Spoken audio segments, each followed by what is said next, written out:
On dit quoi? Ça ressemble à quoi? Du fromage? Ça sent le fromage? On dirait des petites tranches de fromage. Si tu t'es déjà demandé ce qu'il y a dans un Cheez-It en grignotant, tu n'es pas le seul. C'est pourquoi aujourd'hui, on va décortiquer l'un des crackers les plus emblématiques d'Amérique pour répondre à la question: y a-t-il vraiment du fromage dans les Cheez-Its? Mais avant de commencer, assure-toi de t'abonner à la chaîne Weird History Food. Ensuite, laisse un commentaire et dis-nous quel autre snack tu aimerais qu'on aborde. Passons aux choses sérieuses avec le fromage. Un Cheez-It est un biscuit salé au fromage, jaune-orangé, fin, rigide, gonflé et percé d'un trou pour éviter qu'il ne gonfle trop. Un choix de conception qu'on remarque seulement par son absence. Et même si vous pensez que les Cheez-It sont carrés, des mesures faites par des fans ont révélé qu'ils sont en réalité très légèrement rectangulaires. On parle de fractions de millimètres. Une fois remarqué, il devient impossible de l'ignorer. Les Cheez-It ont une durée de conservation d'environ 11 mois, ce qui est remarquable pour un produit axé sur le goût du fromage. Le Cheez Whiz, le fromage pasteurisé très populaire et ultra transformé, ne se conserve que 7 mois. Les Cheez-It ont été créés en 1921 par Green & Green à Dayton, Ohio. À l'origine, ils n'étaient pas nommés Cheez-It, bien qu'ils soient vendus comme un Rarbit cuit au four. Le Rarbit, si vous ne connaissez pas, est essentiellement une sauce au fromage britannique servie sur du pain grillé, ce qui en dit long sur l'optimisme du début du XXe siècle concernant le fromage. La collation a été renommée Cheez-It peu de temps après le début de la production, misant fortement sur l'orthographe phonétique et la modernité décontractée, un choix de marque qui montrait clairement qu'il ne s'agissait pas du pain grillé au fromage de votre grand-mère. Rachetée par Kellogg's en 1932, l'entreprise a intégré Cheez-It à l'évolution des snacks américains de masse, et Cheez-It s'est aussitôt démarqué des autres crackers et snacks au fromage. Ce n'étaient bon pas des crackers aromatisés au fromage, c'était des crackers faits à partir de fromage, ou du moins c'est ce que la marque voulait faire croire aux consommateurs.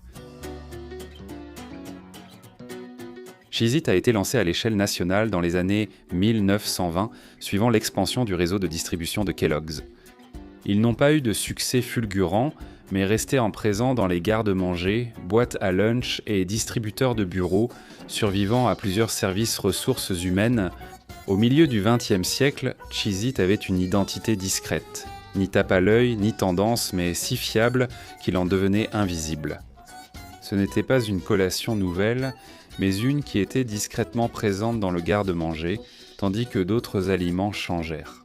Cette longévité est devenue un atout quand le rayon des snacks est devenu un laboratoire chaotique de saveurs extrêmes, d'éditions limitées et d'aliments conçus pour Instagram. À mesure que la nostalgie devenait un argument de vente, les Cheez-It sont soudainement redevenus à la mode. Comment Cheez-It fait-il cela? Je sais, ce n'est pas parce qu'ils avaient changé, mais parce que tout le reste avait changé. La marque a misé sur la confiance en donnant une personnalité aux crackers. Cheez-It a diffusé des pubs montrant des crackers hyper critiques jugeant les humains. Au fait, tu écris quoi? De l'humour absurde où les Cheez-It ont des opinions, surtout que tu n'en manges pas assez. La marque est discrètement devenue une machine à sponsoriser des événements sportifs. Le Cheez-It Bowl, anciennement Florida Citrus Bowl, a inscrit le nom du snack dans la culture du football universitaire. Si vous vous demandez pourquoi un biscuit au fromage sponsorise des matchs de bowl, c'est pour la visibilité de la marque lors d'événements où les snacks sont consommés en masse. Donc pour répondre directement à la question, oui, les Cheez-Its contiennent bien du vrai fromage. Plus précisément, ils sont fabriqués avec du vrai cheddar, mentionné en premier dans la liste des ingrédients. Parmi les ingrédients avec lesquels ce cheddar est mélangé: pâte à base de farine enrichie, d'huile végétale, de sel et d'arômes, cuite jusqu'à devenir sèche et croustillante. Ce n'est pas une situation où le fromage apparaît à la fin sous forme de poudre, comme une garniture. Le fromage est structurel, il joue un vrai rôle. Cela dit, le vrai fromage ne signifie pas toujours ce que les gens pensent que cela signifie. Aux États-Unis, les lois autorisent le fromage sous diverses formes transformées à être considéré comme du vrai fromage. Il peut être pasteurisé, déshydraté, concentré ou mélangé avec des sels émulsifiants et être quand même considéré comme du fromage, car chimiquement et nutritionnellement, cela reste du fromage. C'était du lait, mais il n'a pas fini sur un plateau de charcuterie. C'est là que commence la confusion chez les amateurs de fromage ces dernières décennies. On nous a appris à considérer tout fromage qui ne vient pas d'un contexte artisanal comme suspect. Fromage en poudre, faux fromage douteux qui se conserve à température ambiante. Il ne couine même pas. Probablement une opération psychologique du gouvernement. En réalité, beaucoup existent. Le fromage est capricieux. Il fond mal, relâche de l'huile, absorbe l'humidité et devient hostile si on le laisse trop longtemps. Pour qu'un fromage résiste à la cuisson et se conserve en rayon près d'un an, des compromis sont nécessaires. Le cheddar excelle dans ce domaine. Il a une faible humidité, une structure protéique solide et un goût qui résiste à la chaleur et au séchage. La mozzarella deviendrait caoutchouteuse et le brie se révolterait aussitôt. Le cheddar fait son travail, c'est pourquoi les Cheez-Its n'utilisent pas juste une poudre de fromage comme d'autres snacks. La saveur que vous ressentez n'est pas seulement due au sel et aux épices, c'est le résultat de véritables protéines laitières qui subissent des réactions de brunissement au four. Ce côté grillé, légèrement noisette. Ça, c'est de la chimie du fromage, pas du marketing. Bien sûr, le fromage n'agit pas tout seul. While sel et arômes naturels ou artificiels stabilisent, renforcent l'arôme et garantissent un goût uniforme à chaque bouchée. Que vous ouvriez la boîte aujourd'hui ou dans 6 mois, cette constance est toute la promesse. Les Cheez-Its misent sur la fiabilité, pas le romantisme, supposant que vous avez déjà consulté les informations nutritionnelles en tant qu'adulte. Une portion tourne autour de 150 calories avec environ 8 grammes de matière grasse et assez de sodium pour faire paraître une pierre à sel insuffisante. Ils n'affirment pas être sains, ce qui est assez rafraîchissant dans un monde de snacks plein de mots à la mode. Conscients de ce que signifie Clean Label, les Cheez-Its ont élargi leur gamme de saveurs cette semaine. Au-delà de la version originale, il y a extra grillé, cheddar blanc, cheddar, jack, pepper jack, hot and spicy et buffalo wing. Ils ont été cassés, soufflés et même aromatisés à la citrouille épicée. Avec autant de sorties saisonnières et de saveurs expérimentales, on dirait vraiment que quelqu'un au service R&D a perdu un pari. Des saveurs ont disparu. Qui veut des Cheez-Its au wasabi ? Tentative audacieuse et brève avec le wasabi au début des années 2000 époque où tout devait être énergisant. Certains ont disparu sans raison, d'autres étaient délibérément téméraires. Les Cheez-Its goût citrouille épicé ont assumé d'être moqués et ont défié Internet. Les Cheez-Its extra grillés, issus de fournées trop cuites, sont devenus un phénomène culte apprécié de tous. Ils ont cherché les crackers les plus foncés dès que la marque a adopté l'idée. Des pénuries ont suivi, les prix ont flambé en ligne et une paisible communauté de fans de snacks a découvert l'obsession. Malgré toutes ces tentatives, la hiérarchie reste constante. Le parfum le plus populaire est l'original, suivi de la version extra grillée et du cheddar blanc. Prouvant une fois de plus que les Américains recherchent la stabilité avec juste assez de folie pour garder les choses intéressantes.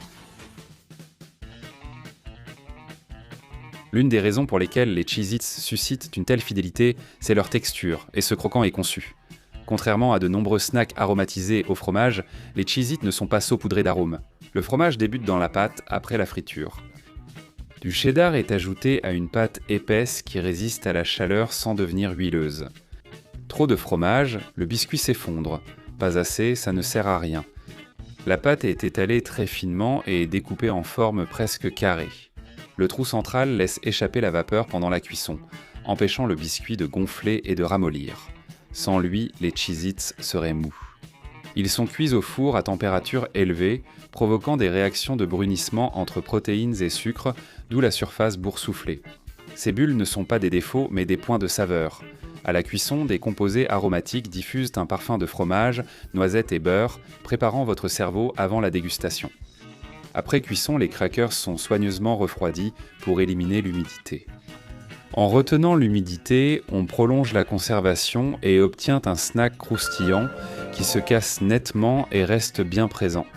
Les Cheez-Its s'imposent aussi bien sur le plan structurel qu'émotionnel.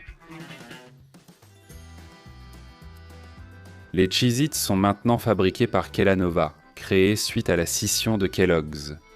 Les chiffres de ventes annuelles des Cheez-Its ne sont pas publiés, mais ils sont considérés comme une marque phare générant des centaines de millions de dollars et vendant des millions de boîtes chaque année. Ce succès attire l'attention. Au début des années 2020, les Cheez-It ont fait face à un procès concernant l'étiquetage des grains entiers, alléguant que le marketing laissait entendre un niveau de grains entiers disproportionné par rapport à la composition réelle des ingrédients. L'affaire a été jugée et a alimenté le débat sur l'usage du langage santé par les entreprises alimentaires. Ensuite, la controverse sur la version extra grillée a éclaté, une expression certes dramatique mais exacte. Les fans ont accusé l'entreprise de réduire la production de biscuits extra grillés pour créer de la demande, tandis que d'autres disaient que la saveur avait changé. Stratégie marketing ou problème de production, le débat a poussé des journalistes à questionner les dirigeants sur leur philosophie du brunissement des biscuits. Cheez-It évolue encore aujourd'hui avec de nouvelles saveurs et des produits dérivés régulièrement lancés dans les rayons snacks. Et malgré l'évolution des tendances alimentaires, Cheez-It reste obstinément fidèles à ce qu'ils ont toujours été. Snack au fromage cuit au four qui ne s'excuse pas. Les Cheez-It contiennent bien du vrai cheddar cuit dans un biscuit, perfectionné depuis plus d'un siècle. Ce n'est pas sain et ils ne le prétendent pas. Il résulte simplement de l'optimisme fromager du début du XXe siècle, de la cuisson industrielle et du marketing. Tellement confiant qu'il a mal écrit « fromage sans corriger ». Honnêtement, c'est peut-être pour ça qu'ils ont duré. Que pensez-vous? Les Cheez-It sont-ils un triomphe des snacks ou juste du fromage? Cosplay réussi? Dites-le nous en commentaire. Profitez-en pour découvrir d'autres vidéos de Weird History Food.